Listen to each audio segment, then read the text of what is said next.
You're listening to Speaking Sidemount, the podcast where we talk all things sidemount diving, from equipment, skills, techniques, and sidemount diving expeditions to interviews with some of the world's top sidemount divers. Whether you're new to sidemount, been sidemount diving for years, or just want to know more, this is the place for all things sidemount.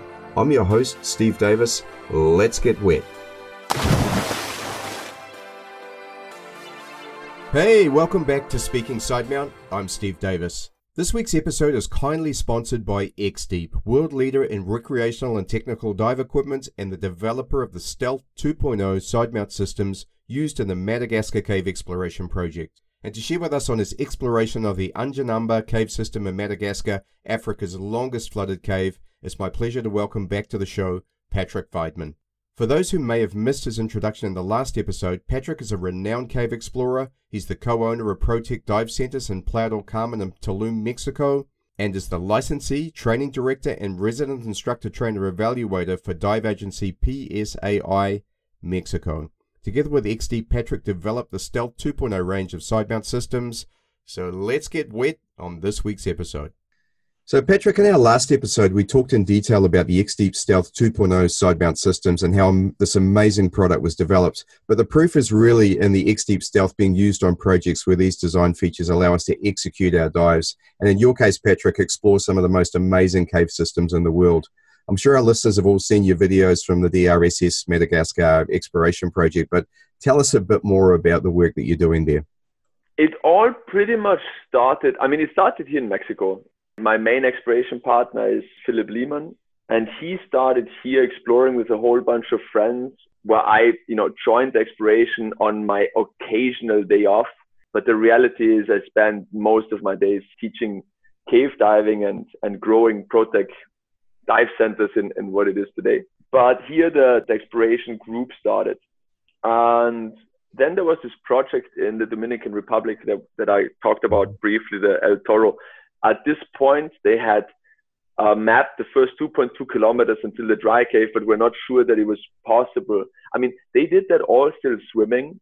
So by the time they arrived at the dry cave, it just looked really overwhelmingly scary, specifically for like flatlanders. Mm-hmm.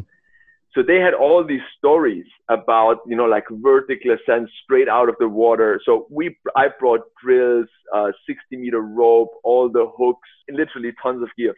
And we scooted there and I surfaced and I'm like, you're all a bunch of, you can imagine the word that I was using. So anyway, the El Toro project was one of the first things that really started the exploration relationship that I have with Phillip, because it is completely impossible to explain to somebody how it feels to chart the uncharted, to live in 2018 and go to a place that no man has seen before. It's an incredible privilege. Yeah, it's hard to, the emotions are really hard to explain. Also the bond it forms with the people that you share this experience with. And specifically Phillip is an unbelievable diversified human being. He's a world-renowned graffiti artist with the name of Bando. He has a music studio, played music around the world. And I just remember this one thing when we finally came to the second pool of El Toro, and he looked at me and said, I did so much cool shit in my life, but like nothing comes even remotely close to being right here, right now. Yeah. So that started it. And then we did a couple of other projects in the DR. And then one day I get this phone call and he says, yo, Patrick. So I stumbled across these geological maps, and Madagascar, the south tip of Madagascar, is a 400 square kilometer limestone plateau. Mm-hmm. And I tracked down this French geologist who predicts a vast possibility of underground cave systems. So, hey, do you want to go to Madagascar? And I thought, it's on the other side of the planet, and buying a flight ticket to there would be like 6 months of my salary. Yeah. But I recently had started surfing in the DR, and when he said, well, worst comes to worst, if we don't find any caves, it's like the Mozambique Channel, and it's basically like it's like Indonesia with no people. Yes. So I was like, okay, I'm signed up. I'm good to go. Mm-hmm. So that was our first. So we did the first trip there, and it's so easy to show all the glories of cave exploration, all the amazing videos, the adventures that we have. And the reality is 90% is devastating blood, sweat, and tears, because for 90% you find absolutely nothing. Mm-hmm. We were in a non-air conditioned leather seat 4x4 with broken suspension, and I got to sit in the back seat, which means I had to put the seatbelt on simply to not collide with the ceiling with my head. And we spent 3 weeks on very limited amounts of food, scouting the area, talking to locals. Hey, where do you get your drinking water from? And then getting brought out by those people. And like one of the most bizarre stories, I guess, was one time when I found a villager that had drowned in one of the caves, but of course nobody had told me that before. So I'm basically, we call it power snorkeling. Mm-hmm. I would not recommend it. Really, it's not the safest way of cave exploration. But the reality is the sinkholes are in parts 100-meter diameter and 30 to 40 meters deep. You don't have to rappel a lot of times. You can kind of like walk down the collapse, but it's quite a climb and hike. So the idea is, let's check it out a little bit before we bring all the equipment down, because all the equipment is transported by an ox cart. So like a wooden cart with 2 oxes. And so as I'm like like single tank handhold, like going a little bit into the cavern zone to see if there's any potential, I see this, what I consider to be a tree stuck in the ceiling, because here in the Yucatan, you have a lot of the trees that fall in, and then they absorb the water, they get really heavy, they fall down to the floor, and then there's this like kind of like white fungi growing on them. And the only thought that I had in my head is like, why is this tree in the ceiling? And I had this weird ideas of maybe a flash flood pushing it underwater and then it floated back up, something like that. As I make the decision that now reached the limit of crazy single tank in your hand, just looking where the cave goes, possibilities, and I should come back with proper diving equipment, I turned around and I realized that the tree wears purple pants. And then as I followed it, there was a knee and a calf and a foot and a body to it. Then I come to the surface. I wish I could tell you that I remained completely calm, being a search and rescue diver from Austria. The reality is I dropped the tank. It was attaching me with the necklace and with the regulator, and I swam up with like both hands, like terrified. And then Ryan asked me, so does the cave go? And I'm like, we can't dive here. There's a dead guy stuck to the ceiling. And so we have a conversation about, should we tell the locals, which is these 4 older guys with spears and machetes, that we found a dead guy? Because as far as we know, they might have killed him, put him in there. It's not like they're super educated about the duration human decomposition takes, you know? Right.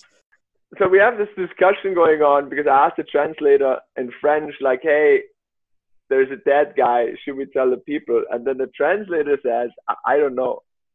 So we're like, okay, that does not sound very reassuring. And they, meanwhile, they get the drift that we have like a major conversation going on. So they go like, hey, this is a haunted cave. And I'm like, what does it make haunted? It's like, one of the village guys came out to give water to the zebu's, to the local cows, and never came back. That was in September. I found him in March. Right. Then they said, well, can you bring him out? And I'm like, I really can't. I mean, bits by bits, but then how are we going to get him the 40 odd meters out of the sinkhole, then onto the ox cart, and then 4 hours in 35, 40 degree desert sun back to the village? It's not going to be nice. So I'm like, without the body bag and stuff, it's really hard, nothing I can do. And then the elders rocked up and they went like, so we had a talk about it. If you take the body out, the village would give you a zebu, like a cow, as a payment. Yes. And Philip looks at me and goes like, but Patrick, how are you going to bring the zebu back to Mexico? And this is really not the moment to start laughing. No. Because there's a grieving family in front of you.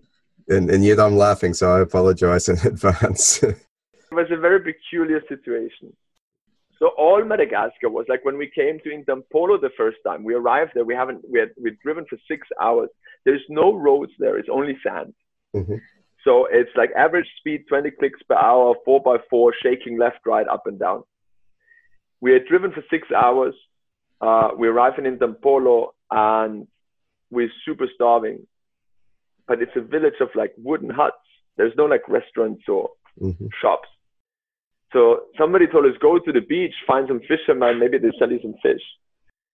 So we went there, and the fisherman said, no, there was too much waves. There's no fish. So we stayed 3 days in like salt crackers. Having said that, so for 3 weeks, we didn't really find anything. It was the same. We went to Zanzibar, for example, for 3 weeks. And in 3 weeks, we went into 47 sinkholes. From the 47 sinkholes, 12 had water, and like 4 had cave that was like 300 meters long. Now, 300 meters for a lot of countries is like, wow, we explored 300 meters of line. Yeah. For us, it's not really that great. Yeah. So that just happens. So a lot of the travel that we do, a lot of the initial things that we do just bear no fruit. It's really like, I come back. Madagascar usually costs me like about 4 to 5 kilos. And I come back really exhausted, and then I jump into teaching cave diving right away. So it's pretty intense trips. But yeah, every once in a while you get lucky. So like Malasamanga, which is like still from the size of passage, the biggest cave, we found 3 days before leaving. Wow. On the first trip. You mentioned luck. How much of it is luck versus the research that you do? It's a 50-50. Right, yeah. The research, of course, gives you an idea of, you need the right amount of rock, and you need the right amount of like gradient. You know what I mean? So that's 2 important things. Then you have, you need to already find some sinkholes. So you're not just like wandering blindly out into the desert, but you have like some sinkholes that you go to check out. And then on the way there, you might find something else, or you might see a trend in the landscape that would bring other sinkholes in the area. But it's a lot. Then once you find the sinkhole, jumping into the water, it might literally die out right away, die out after 300 meters, or like now Anchanamba, the latest project we have is currently almost 9 kilometers long. Longest cave of Africa, has a single entrance, and still keeps on going. So every once in a while you get pretty lucky. And tell us a bit about how you're using the XDEEP Stealth on your exploration projects. We use the full line of XDEEP equipment, to be honest. Nowadays, in a lot of the projects that I'm using, I use rebreathers, but we use the stealth since day one. We have always used the stealth, and I can clearly say, being a third world explorer, like an off the beaten path type of explorer, the classic wing serves amazingly as a foot mat to change. Yes. If you are in a really dirty place, it works fantastic to get changed on it. There you go. So there's another use for it. I want to throw this one in. I don't know if you heard how Tomasz Micha, the Polish side mount diver, so he's using the basic wing as a trimming bladder. And I tried that in Truck Lagoon. It's fantastic. It works really well. So I have also used it when I dove Goule de Tannerie in France, in Ardèche. My friends had dropped me and then left me. And I used it as a pillow for a nap in between. There's several. Take it on the aircraft. Also, there is a zipper because it's a dual layer construction. You have the Kadura outer shell with the bladder on the inside, with a zip in the back.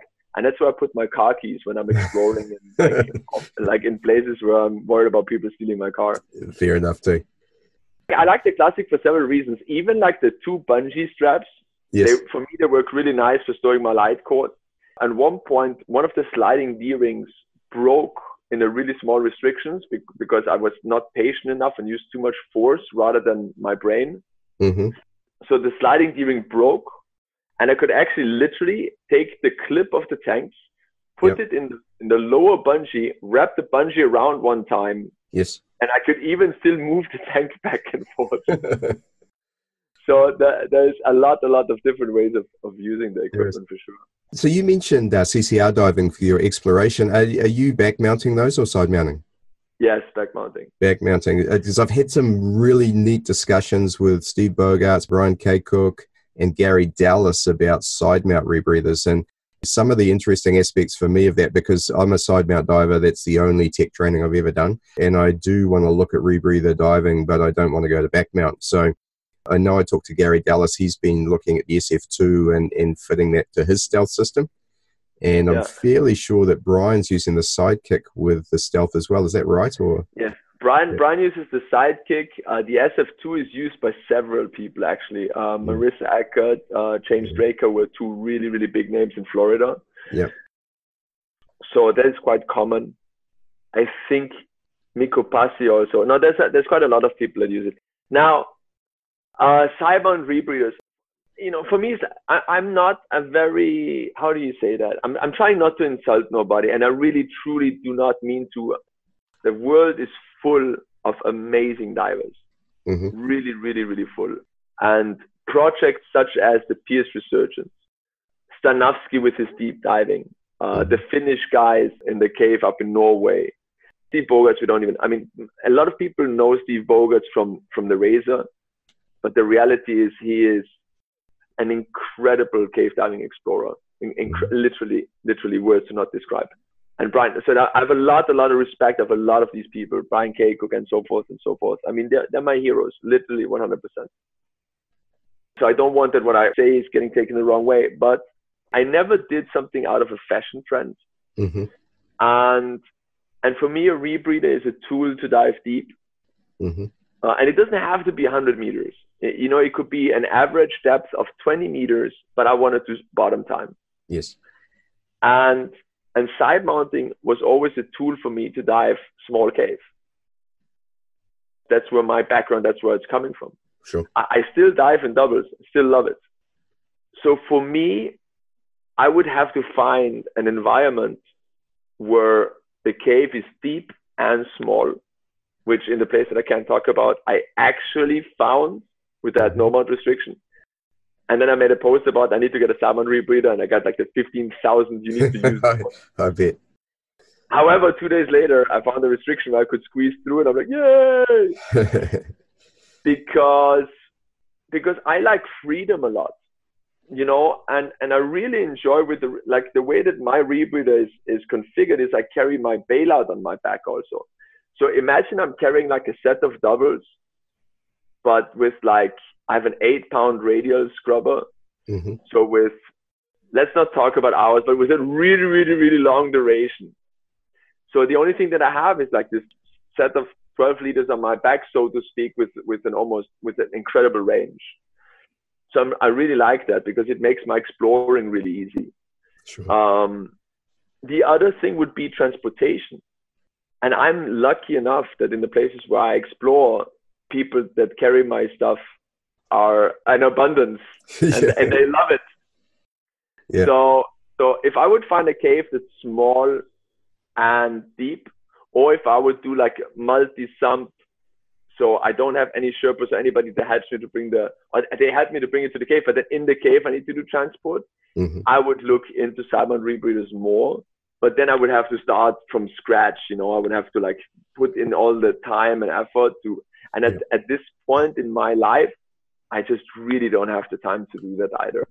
I'm kind of coming at it from exactly that angle, It's like I haven't actually dived a lot in back mount, and so apart from single cylinder, so to go back to that is kind of, like I kind of said before, it's a bit abhorrent. And also I already have an XDEEP Stealth Tech that I'm very, very happy with. So I guess my angle on this was, if I'm going to go rebreather, I'm already a side mount diver. All I have to do now is figure out how to make the rebreather side of it work. Exactly. So, the biggest issue that I see is just where to put the bailout, because I see a lot of people having the rebreather on one side and then 180 on the other side. That's diluent also. So it's diluent and bailout, then the range seems very limited, and then I need to put other tanks, and then I'm like that. So I use 50 cubic feet low pressure tanks on my back. So basically I have like, if I fill them up, like 120 cubic feet of gas on my back. It's a lot of gas on a very, very small format. You know what I mean? Yeah, and you've got real estate on your back. So I think there are times when it makes sense 100%. So you may as well use it.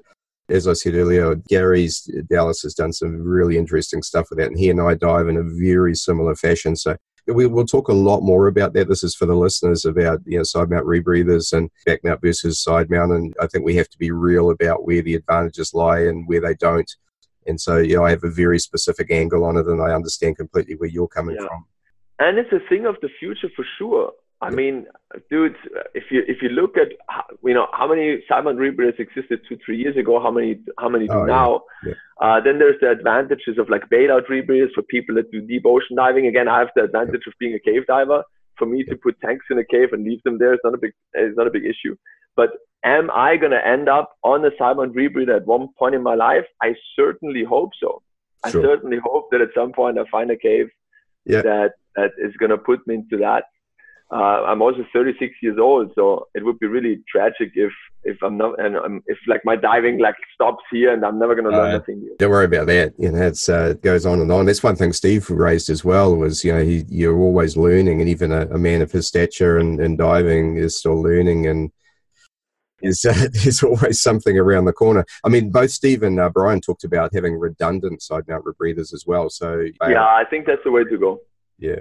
I would completely agree. Just at this point in time, I feel that they're still too complex. Yeah. And when people put something on and it just looks like things are all over the place, and I'm like, I can already see like the million things that are going to go wrong. This is where I have my trust in Gary. So I need to talk to him some more, because he's a very simple-minded guy, not in a negative way, but in a positive way. Yeah, I literally just hung out with him 2 weeks ago here at Cave Camp. Yeah, he was at Cave Camp, right? Yeah. Mate, I've taken a huge amount of your time, and I sincerely appreciate it. It's been great to do the deep dive. It's also been great to learn some more about Madagascar and what you and Patrick are doing there. Yeah, as I said, I watch the videos every time they come out, and yes, we're seeing the glory, and it's good to know some of the background as to what goes on behind the scenes there as well, and some of the stories of being in the third world. So thank you very much. I hope we meet up personally sometime. I'm due back in Mexico, I'm sure, in the next couple of years, so I'll for sure look you up. Would be cool. No, the new video is going to come out from the last trip, I guess like in the next 2 to 3 weeks. There was pretty good waves in the Dominican Republic, which kept Phillip surfing pretty much all of the time. So that really cuts down on his video editing time. But the video should be really, I think, maybe some of the best stuff we've ever done. And the creativity, the editing and the filming is excellent as well. I mean, I do a lot of video myself, but it's certainly another level. It's brilliant. Just the whole production job behind it is excellent. He has definitely a very unique style. Yeah. And I think it helps a lot that we are extremely immature human beings. Yes. So like something that we hear mostly from like people that sponsor or like that help us with equipment and stuff. They go like, you know, so many people ask us if you know, like for sponsorship. Yes. The reason why we choose you is because you're like the dumbest guy. Not the dumbest, the funniest. Life's too short to grow up, I think, is the key to that, right? Yeah, exactly.